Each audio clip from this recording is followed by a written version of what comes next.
کہ یہ 24 کروڑ عوام استعمال کیا کرے گی؟ اربوں ڈالر کی سبسڈیز دے رہے ہیں ان بزنس مین کو، ان مافیاز کو جو حکومتوں کو کنٹرول کرتے ہیں، روپیہ بے اوقات ہو جاتے ہیں۔ آپ یہ دیکھیں آپ کے ساتھ ظلم کتنا ہو رہا ہے۔ $8,000 ایک سال کے اندر $4,000 ہو گئے ہیں۔ کچھ یونیفارم کے اندر موجود کالی بھیڑوں نے اس ملک کا جو حشر کیا ہے، یہاں پہ ہر پولیٹیکل پارٹی کے اپنے اپنے ججز نہ ہو، جہاں پہ ہر پولیٹیکل پارٹی کے اپنے اپنے جرنیل نہ ہو، جہاں پہ ہر پولیٹیکل پارٹی کی اپنی اپنی بیوروکریسی نہ ہو۔ آج ہمیں پتا چل رہا ہے کہ سسلین مافیا کیا ہوتا ہے۔ بسم اللہ الرحمن الرحیم۔ السلام علیکم ناظرین، امید ہے آپ سب لوگ خیر خیریت سے ہوں گے۔ اس وقت ملک کے اندر ایک عجیب دھینگا مشتی کا ماحول پیدا ہوا ہے۔ عدالتیں الگ، کوئی رانا ثناء اللہ کے ضمانت، دیگر جو مقدمات کے خراج کی درخواستیں ہیں وہ فارغ کر رہے ہیں، کوئی پی ٹی آئی کے شبیر گجر کی جو ہے نا ضمانت گرفتاری جو ہے وہ فارغ کی جا رہی ہے۔ دوسری طرف سے شاہ محمود قریشی کا بیٹا عدالت پہنچا ہوا ہے کہ بھائی میرے باپ کو رہا کرو۔ انہوں نے کہا جی آپ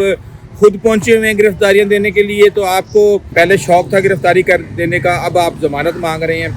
ایک عجیب ماحول ہے۔ اور جہاں تک عوام کا تعلق ہے، میں آپ کو ایک بات بتا دوں کہ میرے والد صاحب جو ہیں وہ عمران خان کے بہت بڑے فین ہیں۔ ایون عمران خان کے میرے گھر کے اندر میرے بچے، میری 5-6 سال کی بچی جو ہے وہ عمران خان کی بہت بڑی فین ہے۔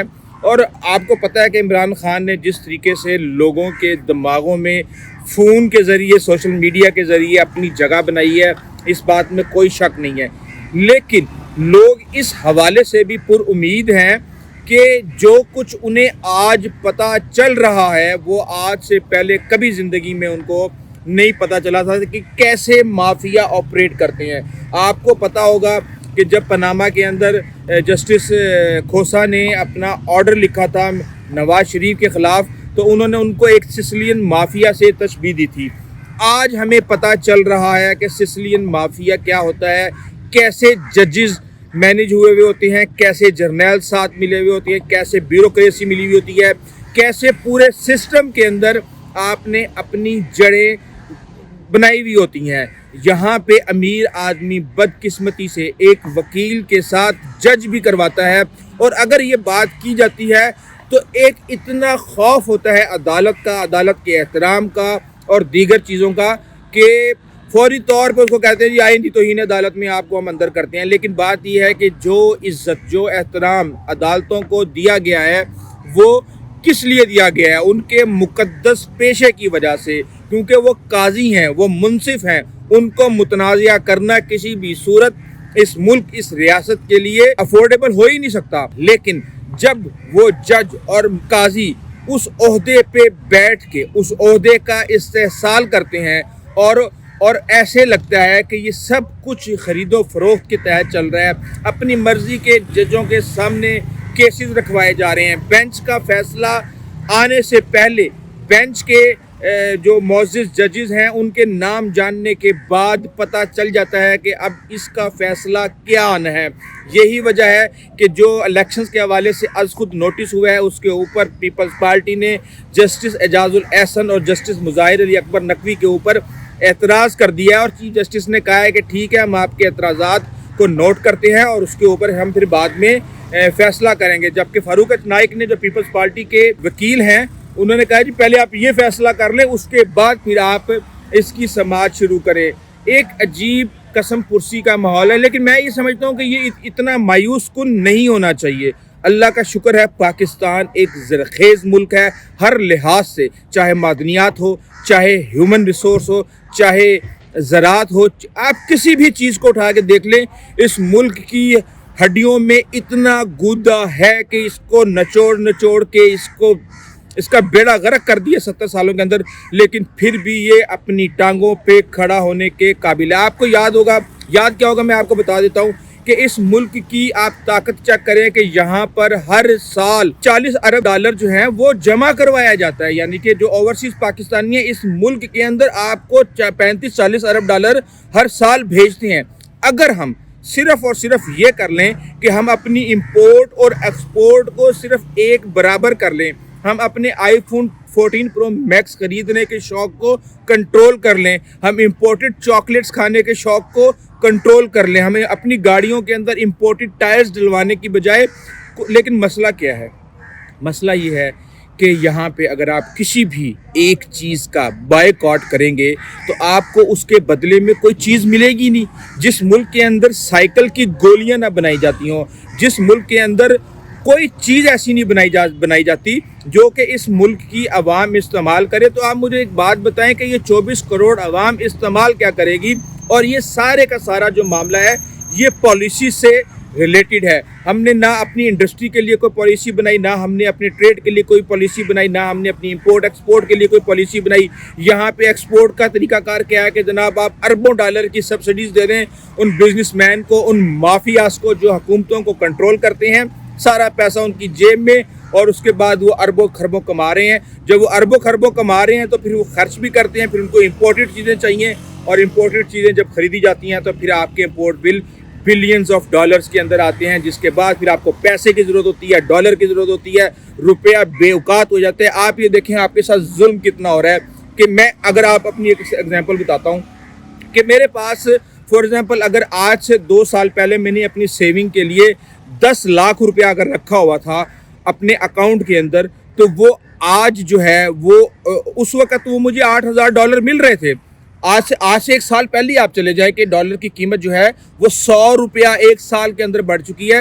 اس وقت مجھے $7,000 سے $8,000 مل رہے تھے, وہ $8,000 1 سال کے اندر $4,000 ہو گئے ہیں. تو بتائیں کتنی کے حب الوطنی کا مظاہرہ کریں, کیا کریں, اپنے آپ کو تباہ کریں, تباہ کرنے کے بعد ہم حب الوطنی کا مظاہرہ کریں, لیکن اس کے بعد نتائج کیا نکلیں کہ وہ مافیا پیسہ خرید کے لوٹ کے کسوٹ کے باہر بھیجتا رہے اور ڈالر کی ڈیمانڈ بڑھتی رہے اور ہم وہیں کے وہیں کھڑے رہے. میرے خیال سے اب ہمیں یہ بات سوچنی ہے. اور میں آپ کو ایک بات بتا دوں, ہماری فوج کے اوپر بہت تنقید ہو رہی ہے, ہماری اسٹیبلشمنٹ کے اوپر بہت تنقید ہو رہی ہے, اور جو کئی تنقیدیں بالکل صحیح ہو رہی ہیں, کیونکہ پچھلے 6 سال کے اندر کچھ یونیفارم کے اندر موجود کالی بھیڑوں نے اس ملک کا جو حشر کیا ہے, اس نے اس مقدس ادارے کے اوپر بہت زیادہ کویسچن مارک لگا دیا. لیکن ایک حقیقت کو جانیں کہ یہ ادارہ یعنی فوج کا ادارہ ہماری سالمیت کا ضامن ہے. ہمارے آئین کی, ہمارے قانون کی سالمیت کا ضامن ہماری عدالتیں ہیں, ہماری سرحدوں کی جو سالمیت کا ضامن ہماری فوج ہے. ہمیں ان کو ہر حال میں بچانا ہے. ہم صرف اور صرف تنقید کر کے اپنی ذمہ داری پوری نہیں کر سکتے.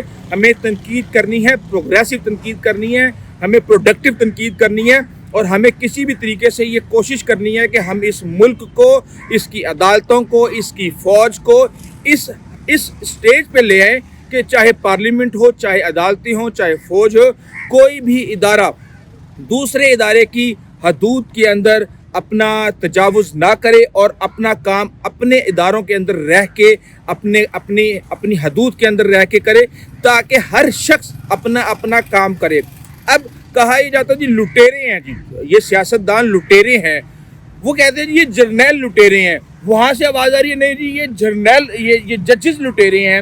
ہر طرف سے لٹیرے کی آواز آ رہی ہے, اور اس کا صرف اور صرف ایک ہی حل ہے, میں آپ کو بتا دوں, اور وہ حل یہ ہے سسٹم.